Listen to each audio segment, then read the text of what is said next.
KPMG, RBC, Sandman Hotel, and Uber present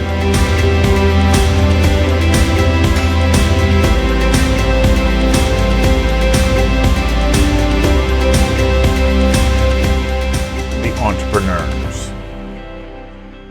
They go, yeah, you're not starting a business, you're going to university. You're going to go become a doctor, lawyer, dentist. That's what you're going to be, because those professions, you'll continue to make money. You're not going to make money being in a business. There was family expectation and pressure is that we would navigate through some type of a professional career. Ash's entrepreneurial journey is one of pure energy. You'll see and feel how passionate he is about the company he, his brother, best friend and uncle have built. The Mondetta clothing story demonstrates that no matter what you've accomplished so far, you have to stay on top of the changing business landscape. There is no free ride. So let's start at the beginning. When we started the company back in 1986, I was 16 at the time, and I was working for my mom at Suter Studios, the photography franchise. She was really tough on us, my brother and I and Raj. We all worked for her, and during the summertime and stuff, and I'm like, I can't work for her anymore. She's just too tough. So we're gonna go out and do our own business. So we came out with a company called Dimensions 100. Prashant and Raj were at the University of Winnipeg. I was at the University of Winnipeg Collegiate, which was the high school at the university.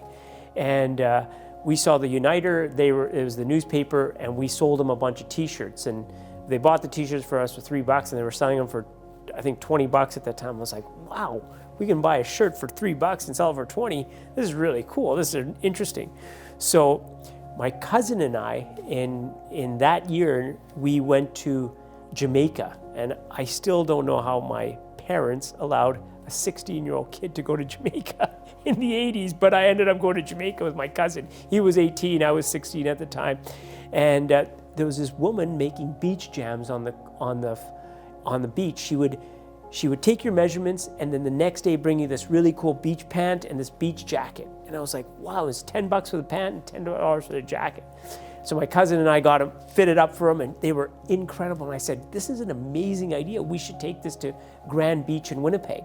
We had a cart, and we were selling these beach jams, and there's a fellow next to us selling Grand Beach t-shirts. We would show up at 7:30 in the morning, get all set up, and he would basically start at 10 o'clock, come half, like ready to go, and he'd blow out all his t-shirts in an afternoon and be gone, and we would still be sitting there. We hadn't sold one item. And we're like, what's going on here? So then we started marketing the product. We had a friend who was a local friend here, his name was Kelly Rose. He had a skateboard store, and we basically asked him if he could bring a skateboard ramp out there. So he brought the skateboard ramp out there. He brought this skateboard team. We put these kids in our product, and they were falling off. They were terrible, but people loved it, and we started handing out 10% off cards, and that's when the product took off, and we got known as the Mondetta Boys at the beach, and these beach jams became all the rage at the beach. And then that summer, on our way home, there was a Volkswagen Jetta coming towards us, and the fellow had a German license plate at the front. It was a German flag, and I'm like, because we didn't have to have license plates in the front of our car in the 80s in Manitoba. And I was like, that's super cool. We should put a flag on the front of a sweatshirt, embroider it, put the call letters on the back, put Mondetta on it, and then, hey, let's call it a spirit of unification. So we came up with these flag sweatshirts. So we went to a local manufacturer, he's a great fellow, he passed away just recently. His name was John Ferenz. He had an all Canadian emblem. We said, no, we want to do this. He goes, well, I wouldn't embroider all this. It's going to be too expensive. Why don't we use the Pro Tool appliques that I'm doing for the NHL jerseys, because he was doing all the NHL jerseys at that time. So we came out with these flag sweatshirts, and he said, okay, leave it with me, and I'll come back in about 3 weeks. And so he calls us, and he goes, you guys should get over here. I think you're onto something really big. And we saw these shirts, and we're like, wow, this is really neat. We've got something here. And so we found agents. In fact, our best agent was in BC. They took our product and they started trying to sell it to people, and they said, you know, this is not working. It's too expensive, because it was an $80 sweatshirt at that time. This was in the 80s. And they're saying, why don't you take this and silk screen it, get rid of the applicant? We're like, nope, we're not silk screening it. Then it's going to become a souvenir. We need to keep that whole look and feel of what it is. And surprisingly, at that time, what had happened was CNN was becoming our eyes and ears of the world. Reagan had just told Gorbachev to tear down the wall, and the whole thing, the whole world was changing. It was becoming smaller. We were watching wars on TV. It was crazy. And so our flag sweatshirts became social fashion at the same time. And this is in the late 80s when Logo 7, Starter, all the Major League Baseball, NFL, NHL product was really strong with heavy logos.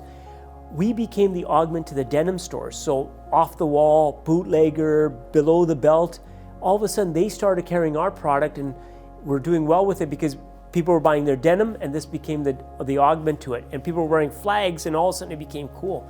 See what I mean? That's passion. It started with a willingness to try anything, a willingness to sell anything, a willingness to say, that's interesting. How about if we do it this way? Raj Ball, one of the co-founders, says they had what another clothing giant in Canadian fashion, Joe Siegel, said. They had runway. They had space to try with reckless abandon, and if it didn't work out, they had enough of a runway in life to pick themselves up and go again. When you look back at it now, it's magical, because you were naive, you were fearless, innocence. There's a romance to that time. It was so special. And I say naive is just because we did not have any experience in this industry. We learned by trial and error. That's the spirit Ash had from the day he was born. $5,000 was our first year sales ever. But it kind of grew. We went from 5,000 to 7,000. And there was 150,000, and then 250, and the next year it was 7.2 million. So it grew very quickly, and we're just basically holding on. There's 4 of us at the beginning, 5, and then we hired a few more people, and we grew from basically just the owners to 20 staff members. And when our business took off in I think it was 1991, the business was taking off. We're getting all these orders from all these customers, and bank came in and they go, "We can't finance this. You're over trading." We're like, "What are you talking about? What is over trading?" Like, what? He goes, "Well, you're outstripping the amount of money you need. You can't take on this type of sales. You got to cut down the sales." We're like, "We're not going to cut down the amount of sales. These are incredible. Like, these are orders from great companies. Why would we cut down the sales?" They said, "Well, we can't finance you unless you go out to your parents and get them to put their house down." And our parents did that. They actually said, "Okay, we'll guarantee the bank line through our house." So they were there for us. Like, and it was a lot of, like, to think it through today. Like, I don't even understand it, and I don't grasp it because we're at a different level. But my parents didn't have a lot of money. My parents came here from Africa as refugees after Idi Amin kicked them out. Raj's parents, same thing. They were middle class at best. In fact, at one point they had nothing, and they finally built it. And to put their house down, it's just to think that today is so beyond understanding. Like, I would never do that today, but they actually did it because they actually cared. We were competitive with ourselves not to fail, because we had to hold up that decision. And that was our fuel. When others around us, and certainly people in university who may not have appreciated the decision, that gave us our own need to be successful. We could not go back. So that's what forced us through to the next base, and the next base from there. It was a really difficult time. I remember 1996, 97, going to the Magic trade shows. It was in our business. It's called Magic. It was a men's apparel or it was called Men's Apparel Guild in California. But they had this show as a trade show for clothing clothing wholesalers.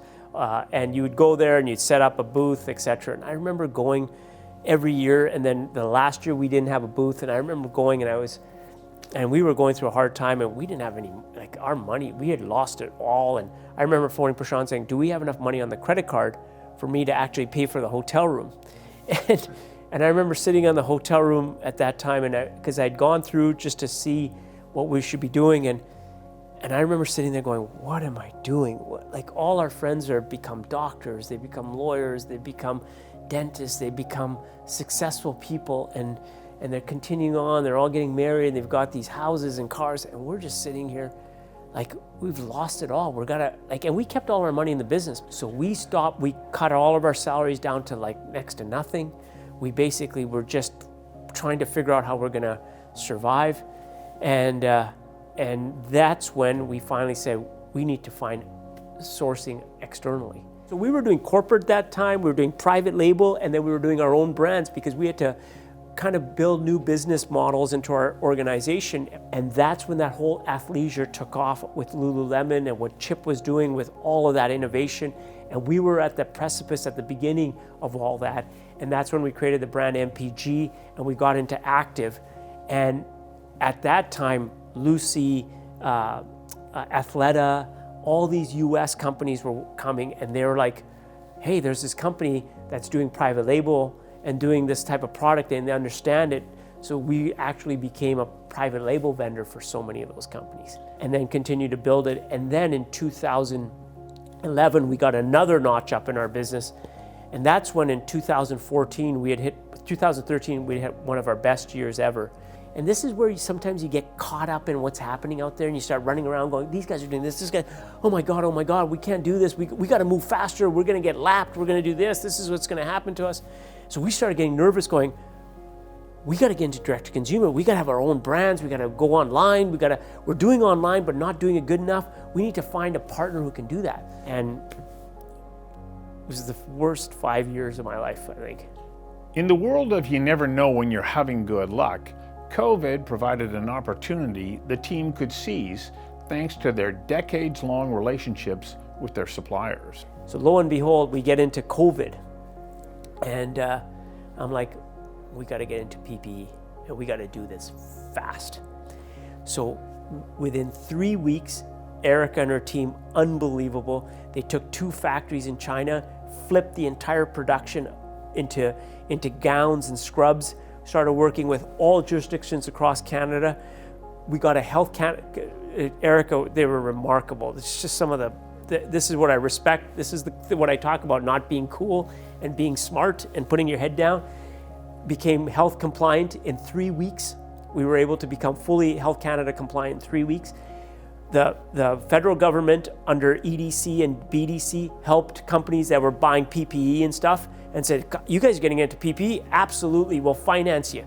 The first shipment of PPE, basically planes were landing, 787s were landing in China, picking up PPE for Manitoba, for BC, for Newfoundland on May 15th, and we were shipping PPE. Business boomed.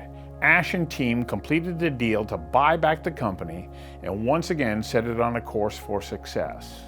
Today, Ash and the team are headed back to the direct-to-consumer market, and this time they believe they have the right formula. We're going to do this strategically, 1 store at a time, 2 stores, 3 stores, 5. Organically grow them. There's no rush.